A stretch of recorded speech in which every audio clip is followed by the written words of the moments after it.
Good afternoon. I'm just kidding. I'm the universe, and this is the Potmen Chronicles. Today on our show, we have a very, different, I would say, artist, but nonetheless still great like everyone else I've had. His name is Psyborg. What's up, man? How's it going? Hey, how's it going? Not too bad, I guess. Yeah, man. Pretty good, yeah. It's a pretty well-lit area, I know. The lights sometimes get you. It's good. It's good. It's good. I like it. Well, perfect, man. I mean, I guess your name fits the show pretty well and everything about it, because we do like to talk about evolution. And another side turn here is you do not smoke weed. So yes, no, I don't.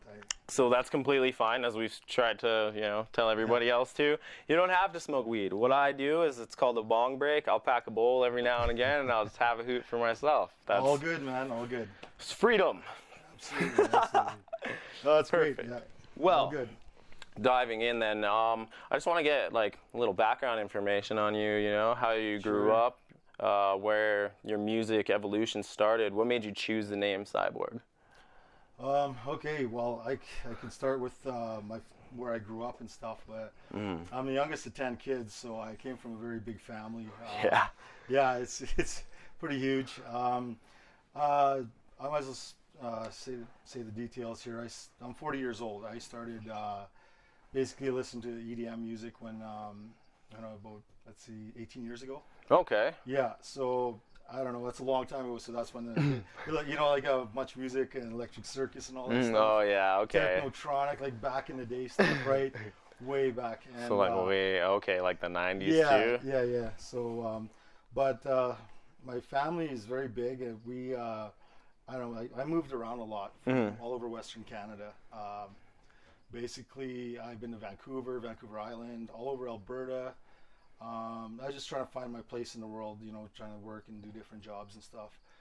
But I fell in love with EDM music, like I said, 18 years ago, and I don't know, Calgary was an option for me back in 2004. Yeah. So I booked it. I came here. I didn't know anybody. I struggled. I was with my hockey bag, and that's all I had. I had to my name, right? So. Basically, I lived here since 2004. Okay. So 11 years. Yeah, man. Yeah. So, and the scene probably just kind of, at first, we seem a little weird, but we accept you. Thanks. Yeah. I'm actually quite comfortable in Calgary, but. Oh yeah. I started off at the Warehouse, basically. I don't know if you know about that place. Yeah. But everybody in the scene and underground scene knows about it. But to me, basically, that place saved my life. I guess I wasn't doing so well down there. I was living in shelters and then on the streets and stuff. But what happened was I started going there, and this was 2005-ish, and it became a regular thing. So I started partying down there, and then I fell in love with music. And my dream was to spin at the Warehouse one day. It was such a, I guess, like a shrine for me. It was like a perfect place for me to just go cut loose and all that. No, yeah, man. Everybody's got that shrine. Yeah, leave your worries away, leave them behind you and stuff. But it get out of hand sometimes. 2 or 3 days in a row, and then you're like, holy shit. So, yeah, I've noticed now the scene's changed a lot. Like, it has, yeah. From when you first got into it to now, what have you seen change? A lot, actually. The music, obviously. The people, I don't know. I think it was me. I kept going. I kept partying and stuff like that. This was before I DJ'd.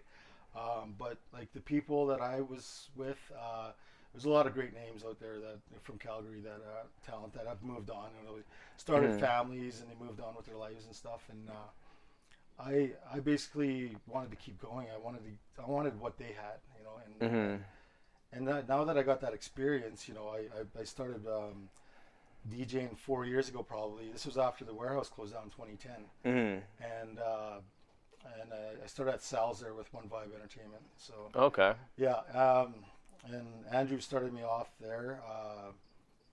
I guess 2012. Okay. Yeah. So my first show was January. I still remember the date, obviously, but it was a pretty nerve-wracking experience for me. But that was my dream, right? Even though it was a small venue, it it was fun. You know, I was opening up. You know, and hardly anybody was there, but things have moved on. I was there for like 3 years, and then we moved to Lord Nelson's and Okay. stuff like that. Lord Nelson's is pretty good. I've been there a few Yeah, times. yeah, That's some where good shows there. Yeah, I think that's where I met Matt. That's where I met Matt Breakwood. probably. Yeah, Yeah, and Lord Almighty, Nelson's. Yeah. So I did a lot of shows there. Well, both places. I've been to Broncos. You know, S Club in the Northeast here. A lot of places I can't think of right now, but Yeah. Lots of shout outs. Too many shout outs, exactly. right? Yeah, way too many. So I'll have to come back for that. Oh sure. yeah, definitely. Yeah. Let's see. Well, the last 2 years, I've been lucky enough to go spin in Motion Ocean. Oh, nice. Yeah, I was supposed to go this. No, I believe it was last year. Yeah. I was supposed to go. We didn't have the funds. I wanted to go and meet all the artists and everything because Matt was supposed to go and play. It's a really good experience, and I'm telling you, like that experience itself. Well, I went with Andrew, and Motion Ocean was incredible because I wanted to see Neelix and all these other guys spinning, and like I basically stayed at the main stage because that's where all my favorite psytrance artists came from, and that's what I spin. So, would you say, like you said that you just got into it 18 years ago, what would you say before EDM came into your life? What was your musical taste? Wow. Man, I don't know. I was listening to like industrial a lot. I was like big into heavy metal in high school. Okay, yeah, I feel yeah, like the 80s stuff. But I started listening to Nine Inch Nails, and then I went into Skinny Puppy, which is a band from Vancouver. Okay. I was heavy into that shit. Yeah, Skinny Puppy, Frontline Assembly, L7. Just crazy shit. It's really good music to me. So you probably like Body Count as well. Yeah. I did actually. It was a good album actually. Yeah, Ice-T did good. Yeah, man. And yeah, for me, I can say I started too in the metal scene. Like when I first started, it was Motorhead because like nice. I don't know. I've always worshipped Lemmy. I know it's cliche. Everybody, it's either Ozzy or Lemmy. To be honest, I worship both, but I'm gonna love Lemmy a little bit more because I know it's controversial to say, but Lemmy was there. He started the heavy metal for us. Like he gave us, you know, the birthstone for the big four of rock and then onward. Yeah. Right. So it went from like Motorhead to Whitechapel and Suicide Silence and like even like just intense music, and then I was like, I really want to sing like them. What would you use for equipments? Because a lot of people have different decks, and like I know some drum and bass guys, they like to spin with just old records on turntables. Yeah, you know? that's sick. Yeah, I dabbled in that a little bit, probably 5 years ago. Before I was just messing around, right? And basically I started using my friends' CDJs and things like that, just at house parties. I've done like dozens of house parties, but I'd go on the decks and nobody wanted to spin because, you know, they're enjoying each other's company or partying or whatever. Yeah. And I couldn't get off the decks. It was one night I spent 10 hours on the decks. You know, I was up all night, man. I can't right stop. till noon. Yeah, buddies are sitting in the hot tub and stuff, and I'm like, man. Still going, I got it. I was boots in the dryer all night, but it was still good. It was a good experience. And, man. I mean, that's what it's about, is the experience, right? Yeah. I challenged myself and just got right into it. Like the equipment that I was using, like I said, was vinyl at first, but then I switched to CDJs and some of them, like just cheaper models and stuff like that. But them two-channel mixers and like shitty headphones or whatever, and I just forced myself to do it, and I just kept going on. Like I wanted to.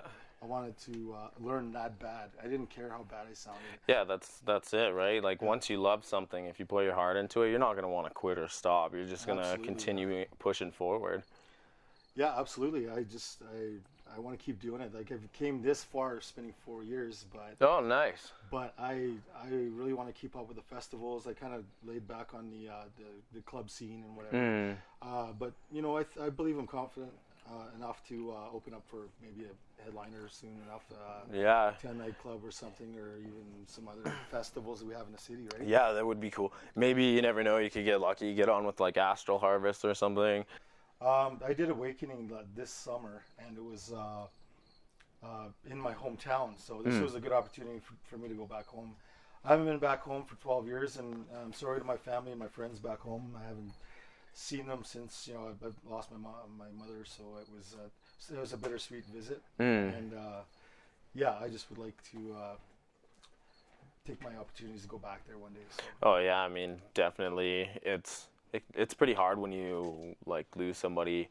I mean, in my life, I've gone through a lot of really hard losses and everything. Lost some people that I considered my brothers, and like, you know, at the end of the day, I'm stranger from the change, but much better off because of it. If that makes any sense. It does. It does, absolutely.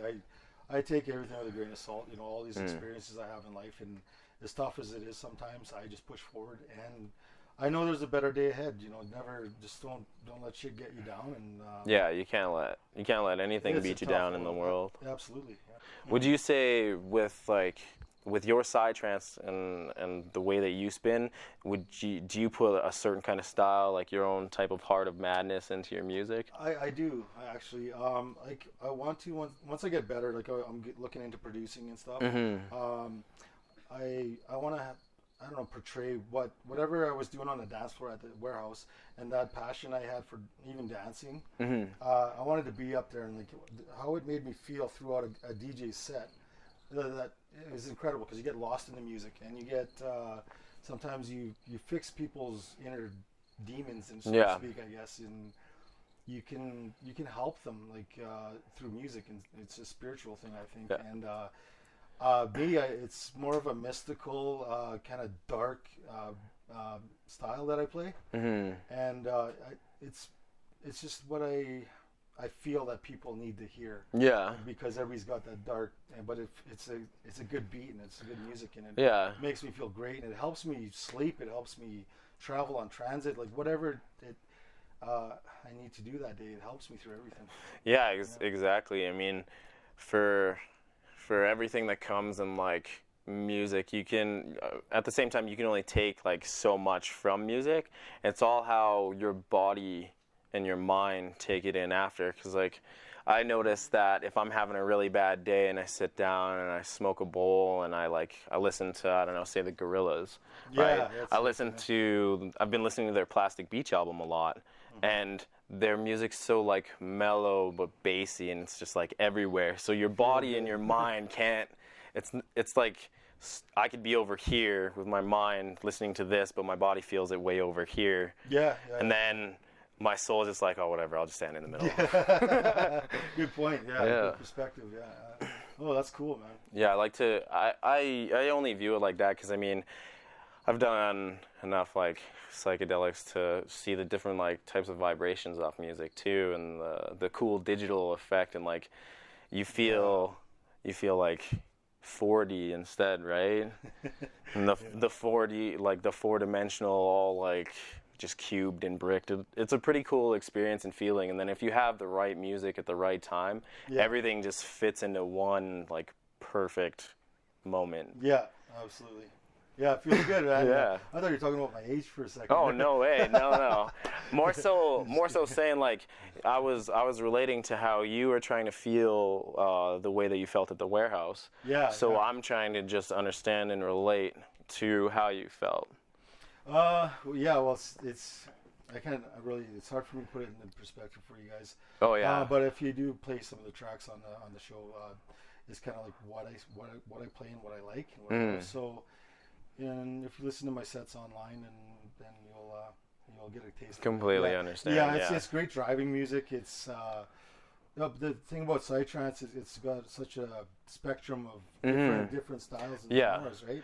You get like super chill, you got psy chill, ambient psy, and basically it goes to 145. Like, you know, it's full on psytrance, and it's super fast, but it's great. If you have high blood pressure, listen to it. It's good shit. It's like it must be hard DJing alone, correct? I mean, it is, and like I was kind of like a slow up and comer because I still don't have my own equipment.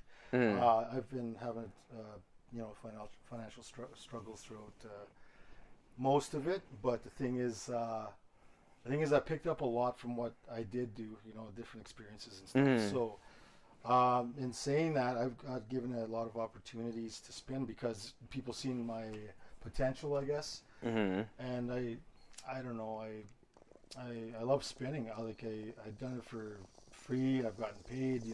It doesn't matter. The thing is, I just wanted to play, and the opportunities just kept coming. I've never really been asked. I never had to ask for a gig, which is good. So that means people want to hear my shit, right? Exactly. I mean, it's nice when opportunities, instead of like you having to find them all the time, they more so present themselves.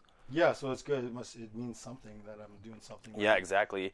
And plus, I mean, in 4 years, with opportunities presenting itself, it could be more so just the love of the music, and That's all it is, basically. it shines off you the moment you touch a stage or pretty much anywhere that you go, and you start to mix your music.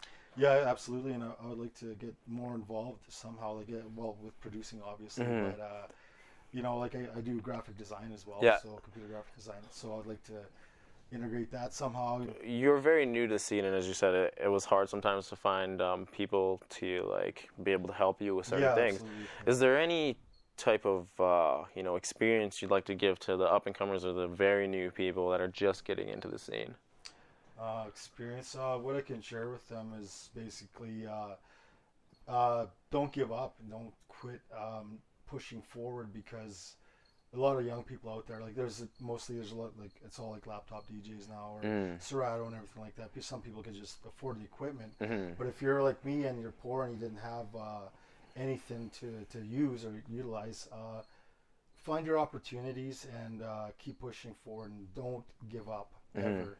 Find your sound, find the music you like, no matter if people don't like it, because there's always people judging genres and all this stuff, and they're not giving people the chance to express themselves musically. Well, yeah, that's true. I mean, you'll always have one critic, but I come to find that my worst critic is my best advice. Because the person that's going to hate my show without all the knowledge of the show is going to give me better advice on how I can alter my show so that I don't have to, like, worry about the extras, say like different cuts, or if someone doesn't like the way that the music sounds or something like that. I more so look at it like, okay, so this is what I could have done better, and this is a good experience and a good like increase to my goal for the show. For sure. Yeah, that's cool. I don't know. I don't know. Kids nowadays they're pretty smart, because they're like learning a lot. Oh yeah, a lot quicker. They got those leapsters.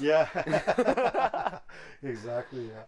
So I don't know. Just keep going and just keep trying and find what you love and love what you do and never give up. It's just perfect. Yeah. So we do usually do like a short segment about weed and what people like. Since you don't smoke it or anything. What I can say is I'd just like to give a shout out to Hemposphere, and I'd also like to give a shout out to Next Level. You guys are great. Yeah. Right on, thanks. All right, guys. Wave at the camera. Peace. Take care. Thanks for having me on. Yeah, man.